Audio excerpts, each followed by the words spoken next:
Hey, slumber party friends. I'm Kristen. And I'm Jacquis. Welcome to the Nightly from Hatch. And this is a slumber party for the pop culture lovers. We are here. We are in the Pillow Fort. I hope you're having a beautiful night wherever you are, because we are.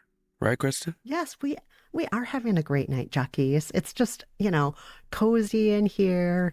It's that time of year when it's fun to be cozy in a fort. Get under some blankets, call it a day, and then just talk about, a few happy things before we drift off to sleep. And something that's making me happy is the Nightgeist.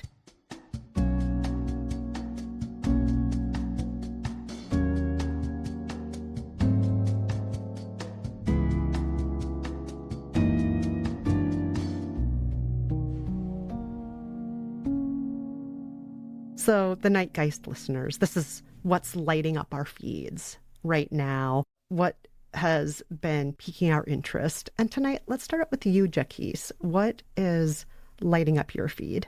What's lighting up my feed? Not to make it sad, so I want to make it a celebration. But we recently lost Catherine O'Hara. Yes.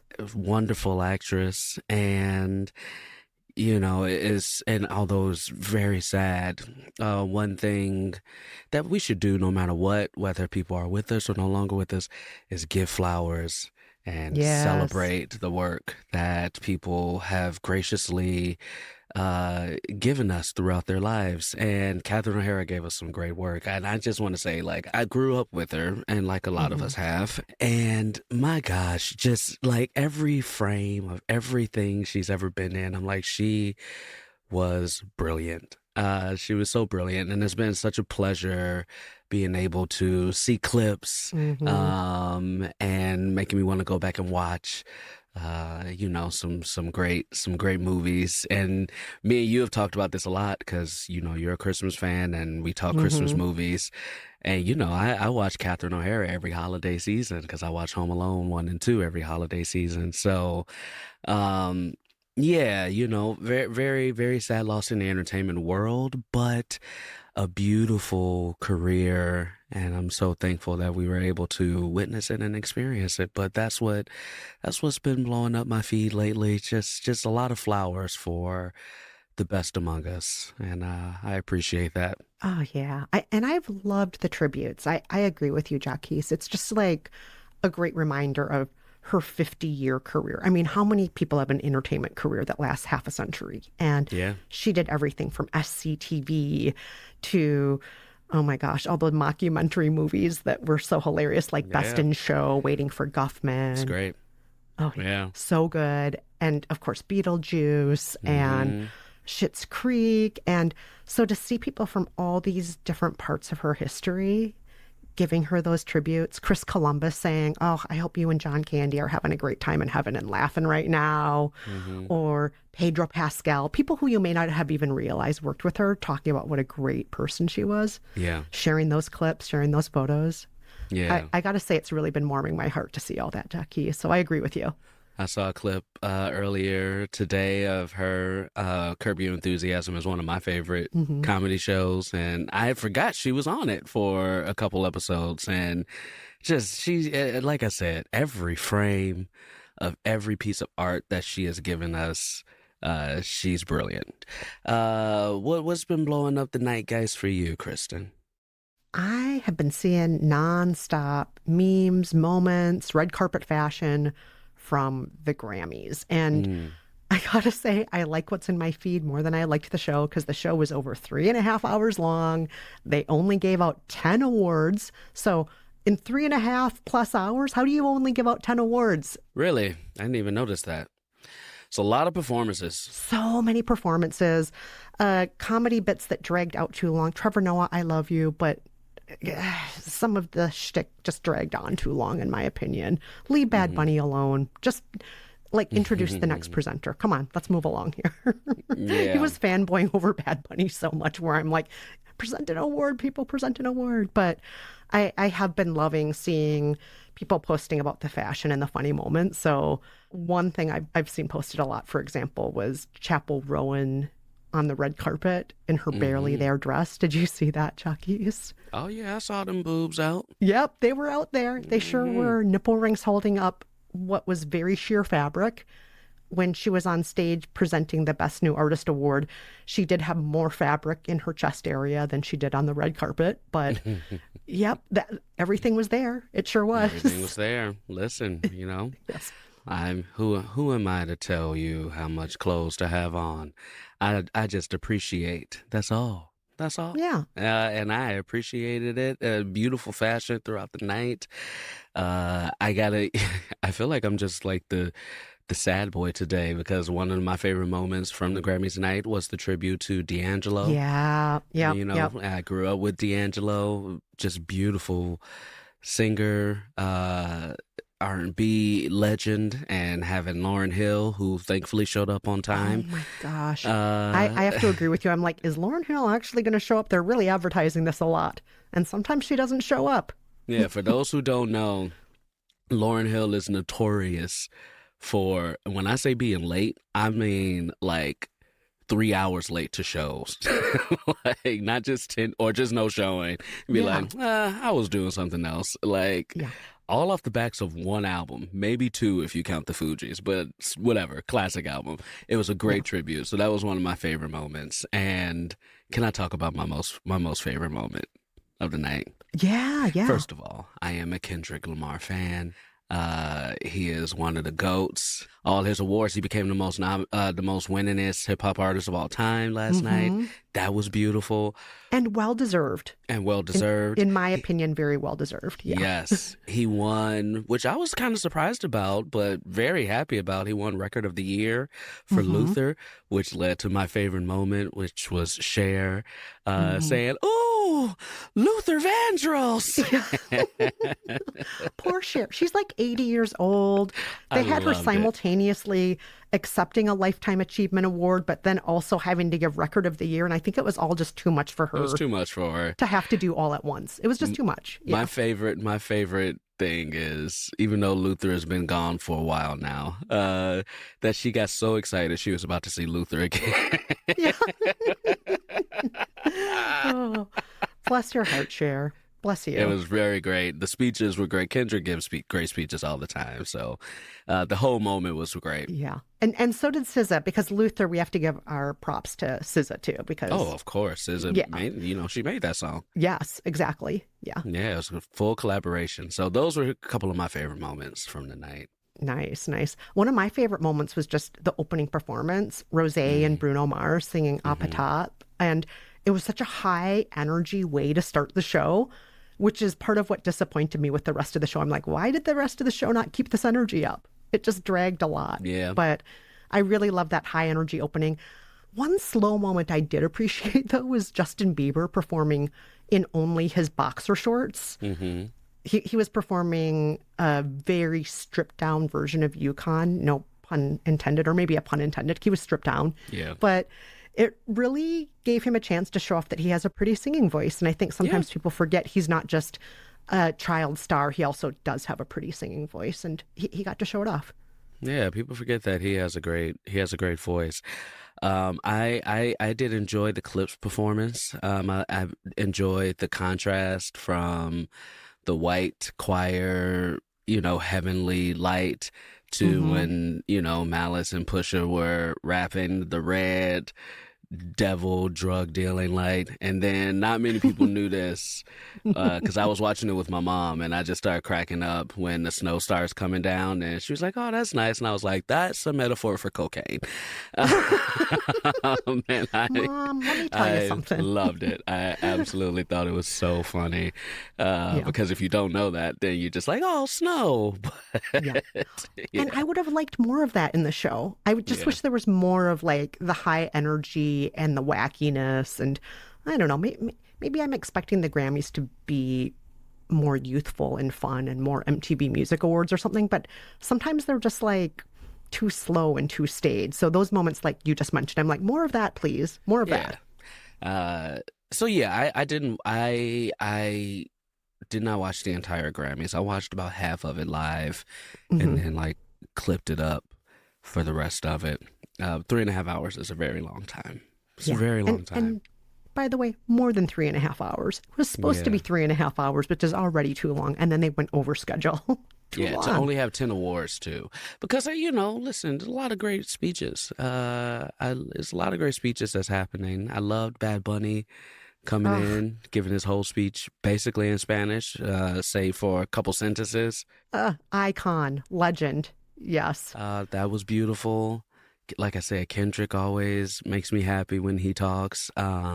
Shout out to Olivia Dean, who's fantastic. Yes. Won Best New Artist. Oh my God. Beautiful speech.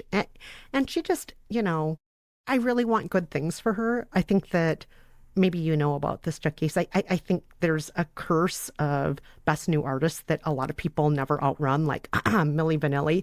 But, you know, it, if you can outrun that curse and you can be, an Adele instead, then I hope that happens. I hope that Yeah, happens. yeah, Yeah. yeah. Agreed. You didn't enjoy Trevor Noah, you said. Or didn't enjoy him as much. He just dragged, but product of the show. I no, I want to say, first of all, I like Trevor Noah. I think he's very Yeah. funny. He looked fantastic last night. The second half of the show in that blue velvet jacket with the brooch, he's he's charming. He's good looking.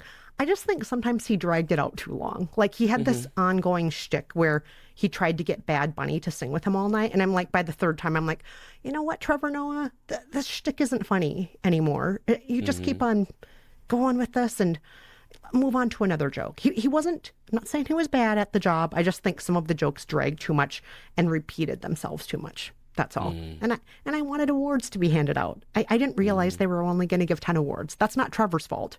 Trevor Noah Yeah. didn't make that decision, but I would have liked that more. Yeah. I get that 100%. Yeah.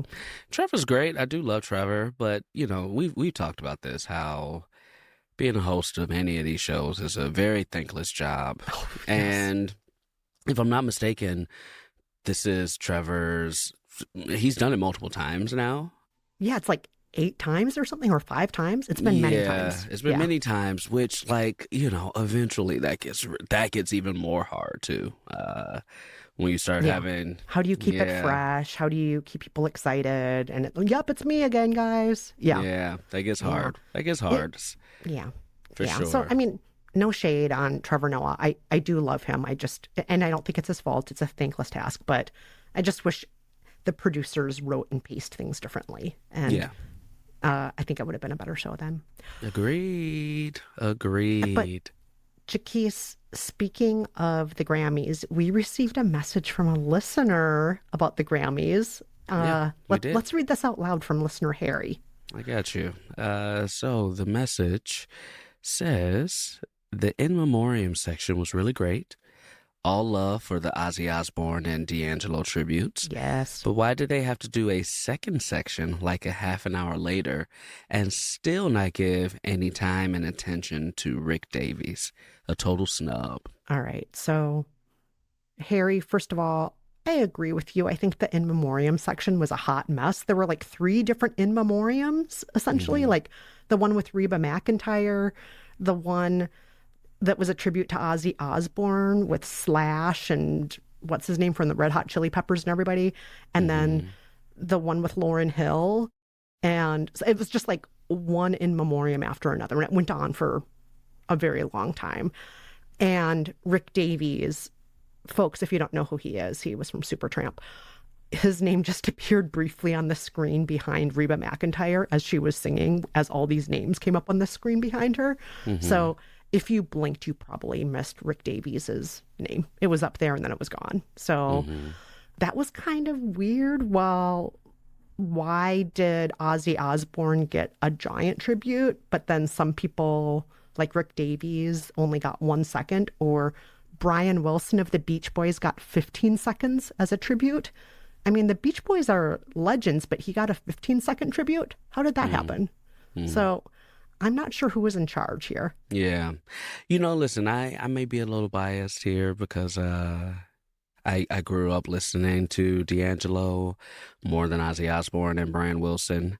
I also think that on a typical year, a name like D'Angelo and a genre like R&B doesn't get a lot of love for the Grammys, whereas, you know, your Beach Boys and your Ozzy Osbournes, rightfully so, but tend to take up a lot of the space for these type of things where some artists, especially in certain genres or certain persuasions, don't always get the love. And so I did love that we got D'Angelo love in this because he was such a big R&B legend, and R&B has kind of fallen off in the music world over the past while now, so especially getting the love from it and getting legends to sing from them. And I love when they panned over to the empty piano and Lauren saying like they never got to play that song together, which was a tragedy. And so like I do love that they gave the space for that if you were going to choose one. However, Brian Wilson is a very big, he's a legend in the game too, you know, and Ozzy Osbourne, legend in the game. It's one of those things where I think, you know, again, it's just going to be hard to please everyone. And if you're going to do 3 sections of it, and it was very long, you know, to choose the 3, I don't know. It's something that I wouldn't want to make a decision about personally. So I would want to make a decision, Jacquis. That's fair. And I am announcing right now, no more agents, managers, or label executives in memoriam. Nobody wants to see those. Yeah, people don't generally know who they are. The people at home don't want to see that. We don't want to hear about the C-suite manager that, like, no. I think, you know, probably the people that want to see it are the family members of the people who have passed. And so maybe figuring out a way that we can still tribute to those people, but if you're going to have tributes, like let that take up more of the time for some of the people who like have touched us in many ways in the music world or in any of these worlds that we generally get these in memoriams for. And I don't know, like, I don't know if you Star Wars scroll the other names or something. Can you imagine 10,000 names that are scrolling down the screen? Yeah. Oh my gosh. Well, Harry, thank you so much for writing in. Thanks for giving us a chance to also vent about the in memoriam, Harry. Yes. And listeners, reminder, you can always reach out to us at thenightly@hatch.co. We love hearing from you. We love reading your letters out loud and, you know, having a conversation with you from afar while we're all cuddled up in our pillow forts and you're in your pillow fort. Can I say one more Nightgeist thing that please I've been seeing? And I want to give a recommendation. Like, can we give recommendations in the Pillow Fort? Let's give a Pillow Fort recommendation. I saw a movie a couple nights ago called Send Help. I love Send Help. Rachel McAdams. I love it. And it was very fun. It was very, very fun. It was a fun movie. Rachel McAdams is great. I've loved her for a very long time, and you know she's such a great actress. She was great in it. Dylan O'Brien is the other lead in the movie, and it was just such a fun movie. And I don't want to spoil it or anything like that, but if you're looking for a fun movie, couple hours, recommendation. Get you your popcorn, sit in the seats, and just be taken away in the theater. Go check out Send Help while it's still in town. It was really fun. Yeah, and for those who have not seen the trailer and don't know what it's about, we have Rachel McAdams, who is really doing all the work for her bosses and getting none of the credit and being treated terribly by them. And the dynamics shift up after a plane crash, and who's really in charge now, who actually has the know-how, who knows how to survive anything. Is it the bosses in the C-suite, or is it the put-upon person who's been running the show the whole time? I think you know. And watching the dynamics switch back and forth of who's in charge, of who thinks they should be in charge, and so on, it's fun to watch, and it's just so over the top. I was squealing, I was clapping, I was covering my eyes, I was cheering, I was doing it all watching it, Jacquis. Yeah. It was fun. It was a fun one. Great Go recommendation. check it out. Great recommendation. Thank you very much. I really enjoyed it, and think that a lot of people that I've been seeing are also enjoying it. So it's a fun one to go see. Well, on that note, Jacquis, I am feeling pretty sleepy and I'm feeling ready to turn in. How about you? I'm getting ready to send some sheep so we can count them and snooze off dreamland. I'm feeling great, and I think it's time for me to go ahead and shut it down and turn in. So I'll talk to you next time. Good night, Kristen. Good night, Jacquis.